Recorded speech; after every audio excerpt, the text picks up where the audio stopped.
it's difficult to argue against, the government's decision of not setting up these parliamentary standing committees. But I will go to the point of the proviso that I, brought up.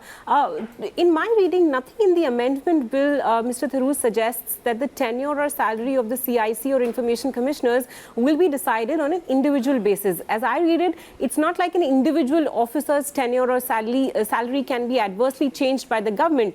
They, as I understand it, are only seeking to change the period of appointment for the posts and salary thresholds for the posts again.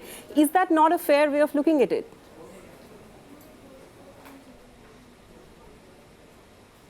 There's nothing in the law that says you can't vary the appointment individually.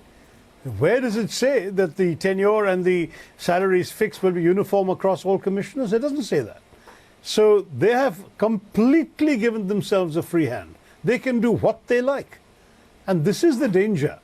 I mean, I'm prepared to believe that Jitendra Singh, who by and large, as I said in Parliament, is a decent man, did not have any malified intentions. But the government that prompted him to do this is entirely capable of being vindictive, as we've seen time after time with very many individuals. And we've also, frankly, seen a hollowing out of institutions through various government policies and approaches, and particularly the Information Commission. Do you know that they didn't appoint anybody, the BJP government, to the Information Commission, until there was an agitation and people went to the courts? That in 2018, there were basically just 3 out of the 11 commissioners who were actually on the roster. 8 commissioners' posts were vacant.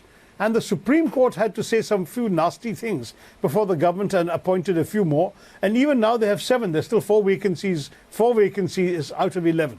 So you hollow out an institution by not filling posts, then obviously the backlog piles up. There are currently 32,000 RTI cases that have not received responses, of which 9,500 are more than a year old. Now, obviously, people used to ask for information that was relevant to them today, tomorrow, or next week. Very rarely do people ask for something that they can wait a year to find out. Within a year's time, you can Google it, I should think, far more effectively. So all of this is a way of actually taking the teeth out of the institution, hollowing it out. And I'm afraid this is one more piece of a systematic pattern. We've seen similar things have happened to the Election Commission, to the judiciary itself, to the Fourth Estate. Every institution that had any pretensions to independence is being either cajoled or cudgeled or intimidated or, in this particular case, directly placed under government control. It's a very disappointing development.